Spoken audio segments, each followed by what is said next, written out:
Selamat malam keluarga Allah dan selamat malam buat para sahabat yang ambil bagian juga dalam pelayanan di malam hari ini. Mari kita mengawali kebaktian kita yang bertema awal keadilan adalah mendengarkan firman dengan bersatu teduh sejenak.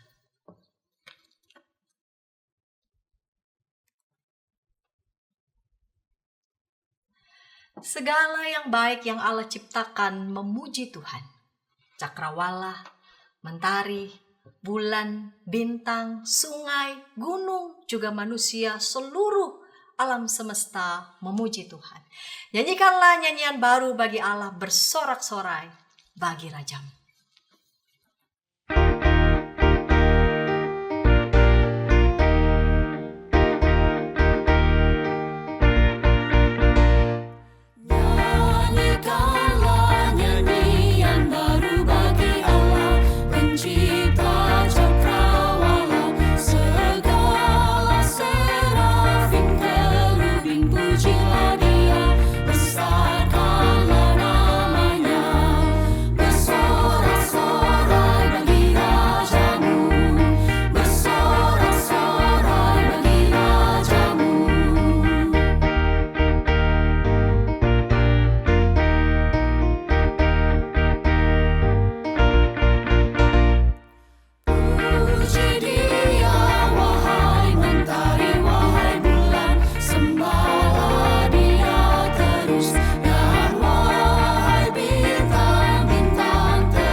Mari kita berdoa. Ya Bapa, kami memuji kebesaran-Mu yang boleh memelihara kami sepanjang hari ini. Dan sebelum kami beristirahat, kami mau bersama-sama beribadah. Bapa, kiranya berkati ibadah kami. Melalui ibadah ini, kami juga beroleh berkat dari Tuhan. Dalam Kristus kami berdoa. Amin. Keluarga Allah, ada begitu banyak bentuk kerja dan karya yang saat ini kita lakukan. Apakah kita sudah menyediakan hati untuk mendengarkan apa yang Tuhan kehendaki untuk kita kerjakan, sehingga yang kita kerjakan adalah yang seturut dengan yang Tuhan kehendaki? Seperti yang telah diteladankan oleh Nabi Yeremia, dalam keterbatasannya, Nabi Yeremia datang kepada Allah. Dan Allah meneguhkannya seperti yang dicatat dalam Yeremia 1 ayat 6 sampai 8a. Maka aku menjawab, Tuhan Allah, sesungguhnya aku tidak pandai bicara sebab aku masih muda. Akan tetapi Tuhan berfirman kepadaku, jangan katakan aku ini masih muda. Tetapi kepada siapapun aku mengutusmu haruslah engkau pergi. Dan apapun yang kuperintahkan kepadamu haruslah kau sampaikan. Jangan takut kepada mereka, sebab aku menyertai engkau.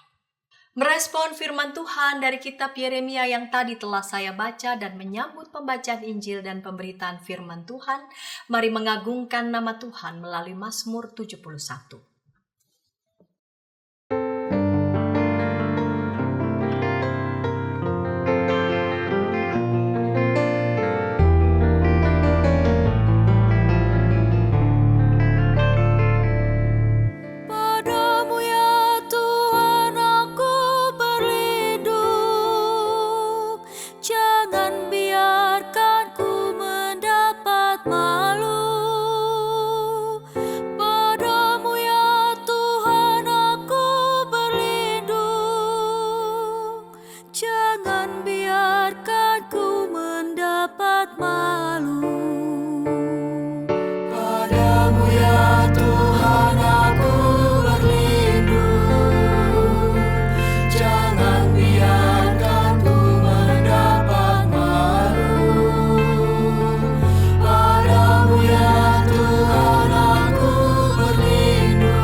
Cengkraman orang lalim dan kejam,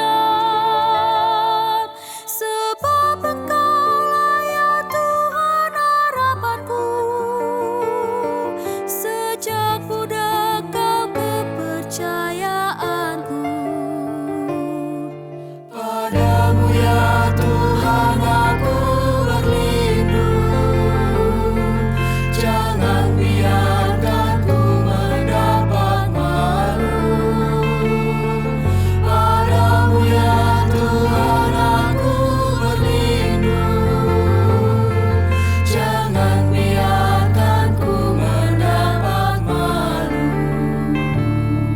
Kepadamu ya Tuhan ku bertobat, sejak aku ada dalam kandungan. Kau keluarkanku dari perut ibu. Kaulah saja yang selalu aku puji. Padamu ya Tuhan aku berlindung, jangan biarkan ku mendapat malu. Padamu ya Tuhan aku berlindung, jangan biarkan ku mendapat malu.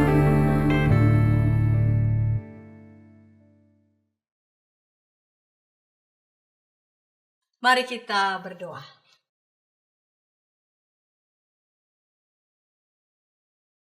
Ya Bapa, kami ingin membaca bagian dari Alkitab dan hendak merenungkan firman-Mu. Kiranya Bapa memberikan kepada kami hikmat pengertian melalui kuasa Roh-Mu yang kudus, sehingga kami dituntun dalam pengertian yang benar akan firman-Mu. Dan dengan tuntunan Roh-Mu yang kudus kami juga mau belajar bertekun melakukannya. Dalam Kristus kami berdoa. Amin. Injil Lukas pasal 4 ayat 21 sampai 30. Ia mulai berkata kepada mereka, katanya, pada hari ini genaplah nas ini ketika kamu mendengarkannya. Semua orang itu membenarkan dia dan mereka heran akan perkataan penuh rahmat yang diucapkannya. Lalu kata mereka, "Bukankah ia ini anak Yusuf?" Kemudian berkatalah ia kepada mereka, "Tentu kamu akan mengatakan pepatah ini kepadaku. Hai tabib, sembuhkanlah dirimu sendiri. Perbuatlah di sini juga di kampung halamanmu ini segala yang kami dengar yang telah terjadi di Kapernaum." Katanya lagi, "Sesungguhnya aku berkata kepadamu, tidak ada nabi yang diterima di kampung halamannya. Aku berkata kepadamu dan kataku ini benar. Pada zaman Elia terdapat banyak janda di Israel ketika langit tertutup selama 3 tahun dan 6 bulan. Dan ketika kelaparan yang dahsyat menimpa seluruh negeri. Namun Elia diutus bukan kepada salah seorang dari mereka, melainkan kepada seorang janda di Sarfat di tanah Sidon. Pada zaman Nabi Elisa banyak penderita sakit kulit menular di Israel dan tidak seorang pun dari mereka yang ditahirkan selain Naaman, orang Syria itu." Mendengar hal itu, semua orang di rumah ibadat itu sangat marah. Mereka bangkit lalu menghalau Yesus keluar kota dan membawa dia ke tebing gunung, tempat kota itu terletak, untuk melemparkan dia dari tebing itu. Tetapi ia lewat di tengah-tengah mereka, lalu pergi. Pada ayat 21 di pasal 4, ia mulai berkata kepada mereka, katanya, "Pada hari ini genaplah nas ini ketika kamu mendengarkannya." Semua orang itu membenarkan dia dan mereka heran akan perkataan penuh rahmat yang diucapkannya. Lalu kata mereka, "Bukankah ia ini anak Yusuf?" Terjadi perubahan yang sangat cepat, yang pada awalnya mereka kagum dengan perkataan Yesus. Lalu tiba-tiba mereka segera menyadari bahwa perkataan penuh rahmat itu keluar dari mulut seorang yang sedari kecil mereka sudah kenal sebagai Yesus, anak Yusuf, tukang kayu, tetangganya mereka. Nah, jadi kalau dalam bahasa hari-hari mungkin saya terjemahkan, kayaknya ini gue kenal deh ya, kayaknya nih anaknya si Yusuf itu, tetangga kita di RT mana, di RW mana itu, kayaknya itu nggak jauh bloknya dari sini. Kenal bener lah siapa bapaknya, hari-hari ngapain aja gitu kerjaannya. Kok dia ya? Yesus tentu saja mengetahui maksud dari pertanyaan mereka. Dan segera Yesus mengatakan di ayat 23, kemudian berkatalah ia kepada mereka, "Tentu kamu akan mengatakan pepatah ini kepadaku. Hai tabib, sembuhkanlah dirimu sendiri, perbuatlah di sini juga di kampung halamanmu ini segala yang kami dengar yang telah terjadi di Kapernaum." Yesus mengetahui apa yang ada di benak mereka. Orang Nazaret mengharapkan agar Yesus melakukan pembuktian, dapat melakukan hal besar itu juga di tempat mereka, di kampung mereka. Sesungguhnya mereka tidak punya itikat untuk menghormati Yesus, boro-boro mengakui Yesus anak Allah. Yesus kemudian melanjutkan kembali pernyataannya dengan mengutip apa yang tertulis dalam kitab 1 Raja-Raja 17 dan 2 Raja-Raja 2 pasal 5 ayat 1 sampai 14. Di 1 Raja-Raja pasal 17 itu ada kisah tentang pada zaman Elia terdapat banyak janda di Israel ketika langit tertutup selama 3 tahun dan 6 bulan dan ketika kelaparan yang dahsyat menimpa seluruh negeri. Namun Elia diutus bukan kepada salah seorang dari mereka, melainkan kepada seorang janda di Sarfat di tanah Sidon. Begitupun dengan Naaman, adalah seorang Syria yang pergi kepada Elisa untuk mendapatkan kesembuhan dari penyakit kulitnya. Dan Naaman bukan orang Israel. Apa yang hendak dikatakan oleh Yesus dengan mengutip kembali? Apa yang juga mereka ketahui tercatat dalam Alkitab mereka juga. Kitab 1 Raja-Raja dan 2 Raja-Raja. Baik janda di Sarfat dan juga Naaman adalah dua pribadi yang rendah hati. Dua pribadi yang sama-sama mau mendengarkan Tuhan. Sedangkan orang Nazaret tidak mau mendengarkan. Bagaimana mungkin orang yang tidak mau mendengarkan? Berarti orang yang tidak mau mendengarkan adalah orang yang tidak memiliki kerendahan hati. Dapat mengakui bahwa Yesus adalah anak Allah. Dan bagaimana mungkin orang yang tidak memiliki kerendahan hati dapat menyaksikan dan mengalami kuasa Allah. Bagaimana kuasa Allah itu dalam Yesus Kristus bisa dialami jika hati itu dipenuhi kedengkian, iri hati, kemarahan, kecongkakan, kedegilan. Ada kemarahan dalam diri orang Nazaret ketika Yesus menceritakan itu. Ketika Yesus mengutip kembali tentang apa yang terjadi, yang dicatat dalam kitab 1 Raja-Raja dan 2 Raja-Raja. Mereka marah. Mereka bukannya melakukan introspeksi, melainkan membiarkan diri dirasuki oleh kemarahan, kebencian. Mereka merasa, kok yo bisa? Siapa sih dia? Cuman anak tukang kayu, kok bisa-bisanya ngajarin kita-kita ini. Kebencian mereka makin mencengkeram mereka dan berujung pada perencanaan, persepakatan, ingin menyingkirkan Yesus, bahkan ingin membunuhnya. Keinginan untuk menyingkirkan Yesus itu, keinginan untuk membunuh Yesus itu tidak terjadi. Sebab memang belum waktunya. Yang terjadi adalah justru ia lewat di tengah-tengah mereka lalu pergi. Berbeda dengan orang Nazaret yang dikuasai oleh kedengkian, kedegilan, iri hati, kemarahan. Yeremia pasal 1 ayat 4 sampai 10 mengisahkan hal yang sebaliknya tentang Tuhan memanggil dan mengutus Yeremia. Allah yang memanggil dan mengutus Yeremia telah mengenal Yeremia. Allah mengenal Yeremia. Allah lah yang membentuk Yeremia sejak dalam rahim ibunya. Pernyataan Allah ini kepada Yeremia bertujuan untuk menjelaskan pada Yeremia bahwa sebelum Yeremia dipanggil dan diutus untuk menjalankan misi Tuhan, bahwa sesungguhnya Allah telah mengenal Yeremia jauh sebelum Yeremia sadar dirinya sebagai seorang Yeremia. Allah telah mengenal Yeremia, Allah telah merancangkan misi kepadanya. Allah telah mengatur, Allah telah merancangkan kehidupannya sedemikian rupa untuk menjalankan misi yang telah disiapkan Allah untuk Yeremia kerjakan, lakukan. Allah menyatakan hal tersebut agar Yeremia menyadari bahwa sejak semula Allah lah yang menyertai Yeremia.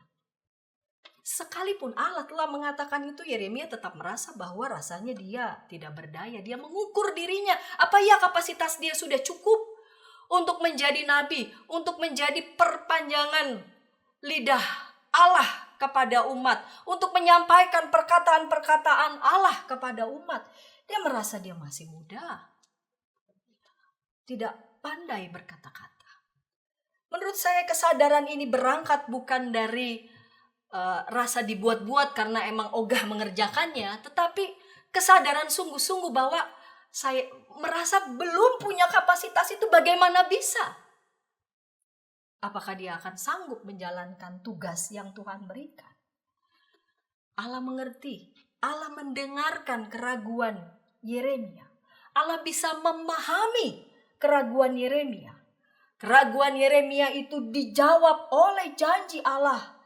Dan atas janji Allah, Yeremia diperintahkan untuk menjalankan tugas. Di ayat 7, akan tetapi Tuhan berfirman kepadaku, jangan katakan aku masih muda, tetapi kepada siapapun aku mengutusmu haruslah engkau pergi. Dan apapun yang kuperintahkan kepadamu haruslah kau sampaikan. Jangan takut kepada mereka, sebab aku menyertai engkau untuk melepaskan engkau. Demikianlah firman Tuhan. Janji Allah itu diteguhkan bahkan lewat tindakan Allah menjamah mulut Yeremia, menaruh perkataan-perkataan Tuhan dalam mulutnya. Di ayat 9, lalu Tuhan mengulurkan tangannya dan menjamah mulutku. Tuhan berfirman kepadaku, sesungguhnya aku menaruh perkataan-perkataanku dalam mulutmu. Allah memberikan kuasa, Allah memberikan wibawa untuk melakukan tugas panggilan. Sekalipun bukan berarti tanpa risiko. seorang Yeremia pasti sadar resiko-resiko seperti apa yang akan dia alami. Resiko, salah satunya resiko kesepian.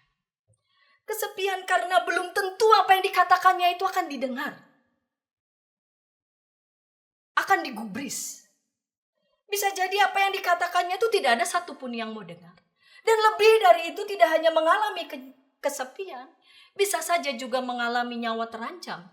Karena ia berhadapan dengan para pembesar-pembesar. Ia harus menyampaikan apa yang Allah katakan, bahwa telah terjadi ketidakadilan, bahwa para pembesar itu telah melakukan kekejian, ketidakadilan di mata Tuhan. Tapi dengan berbagai macam resiko-resiko itu, Yeremia punya satu kekuatan, yaitu janji Tuhan untuk tetap menyertainya. Ada dua hal, keluarga Allah, yang bisa kita perhatikan dari ataupun melalui Yeremia. Yaitu pertama adalah kesediaan. Ia mendengarkan Tuhan. Apa yang sesungguhnya Tuhan mau lakukan dalam hidupnya, melalui hidupnya. Dan kedua, Yeremia nggak tiba-tiba berasa sok bisa begitu ya, sok tahu, udah tahulah Tuhan pengen apa yang aku kerjakan, udah tahu gitu mengerjakannya. Tapi Yeremia mendengarkan dan sungguh-sungguh memastikan bahwa yang ia kerjakan itu memang Tuhan kehendaki. Ia memastikan bahwa ada wibawa pengutusan yang Allah memang percayakan kepadanya. Dan kedua adalah janji penyertaan Allah bagi setiap orang yang kepadanya Tuhan percayakan tugas panggilan. Janji penyertaan itu sungguh-sungguh Tuhan nyatakan, yaitu perlindungan sejauh saya dan para sahabat, para keluarga Allah setia di jalan Tuhan. Amin.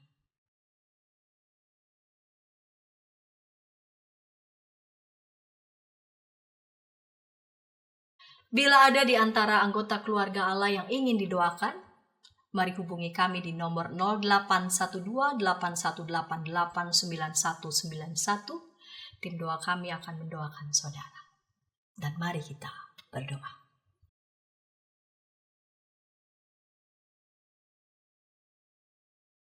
Bapa di surga, jangan biarkan kedegilan, kebencian, kemarahan, iri hati itu merasuki kami.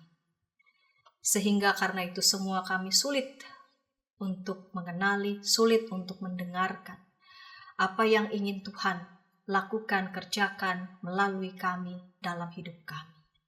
Sehingga dengan demikian ya Bapa, ketika kami menyediakan hati mau mendengarkan, artinya kami menyediakan hati kami terbuka sepenuhnya. Membiarkan Tuhan mengajari kami, membimbing kami, mendidik kami. Dan ketika kami mendengarkan sungguh apa yang ingin Tuhan kehendaki agar kami kerjakan, satu hal yang kami yakini dan percaya bahwa janji penyertaan Allah itu sungguh-sungguh Allah wujudkan dalam setiap kami. Bapa di sorga, kami mau bersatu hati, mau berdoa buat anak-anak Tuhan yang saat ini bergumul dalam kesetiaan untuk tetap teguh, untuk menjalani tugas-tugas yang dipercayakan kepada mereka.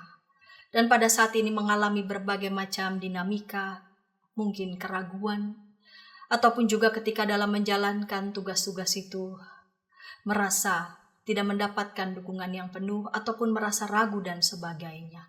Ya Bapa, melalui firman-Mu, kami boleh diajar untuk percaya penuh dan mendengarkan Tuhan dan percaya pada janji penyertaan Tuhan. Bahwa ada yang ingin Tuhan kerjakan yang jauh lebih besar dari proses-proses yang kadangkala memang tidak mudah yang kami jalani. Namun kami yakin dan percaya ketika Tuhan yang bersedia untuk menyertai kami percaya bahwa apa yang kami kerjakan itu tidaklah sia-sia.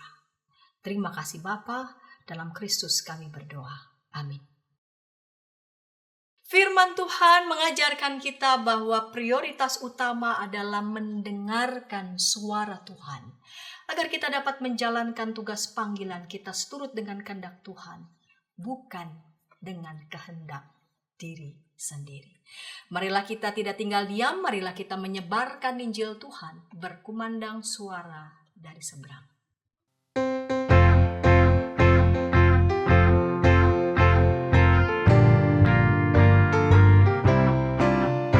Berkumandang suara dari seberang, kirimlah cahayamu.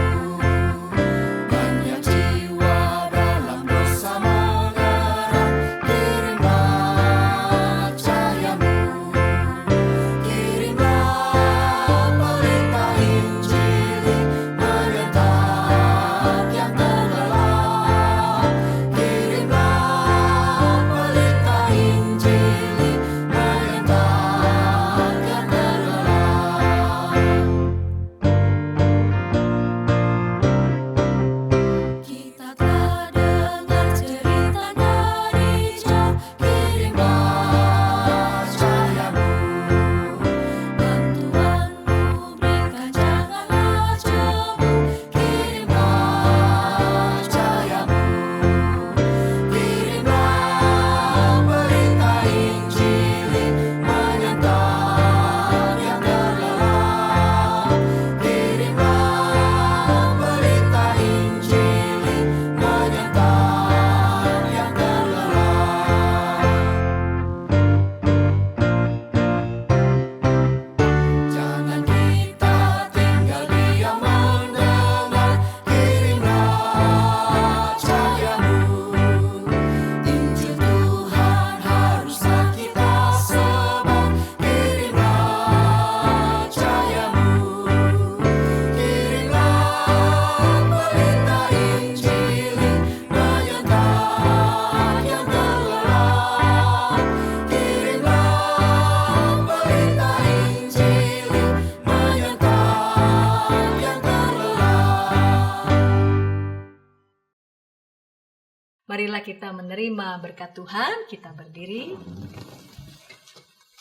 Anugerah Tuhan kita Yesus Kristus, belas kasih dari Allah Bapa, dan persekutuan di dalam Roh-Nya yang kudus menyertai kita sekalian.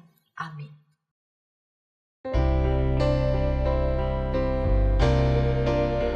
Terima kasih ya Allah Bapa, terima kasih ya Yesus Kristus Tuhan, terima kasih ya Roh Kudus, Allah Trinitas Maha Kudus. Amin.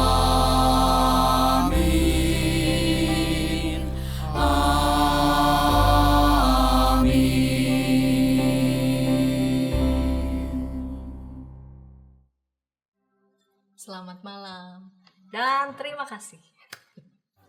Kita sebar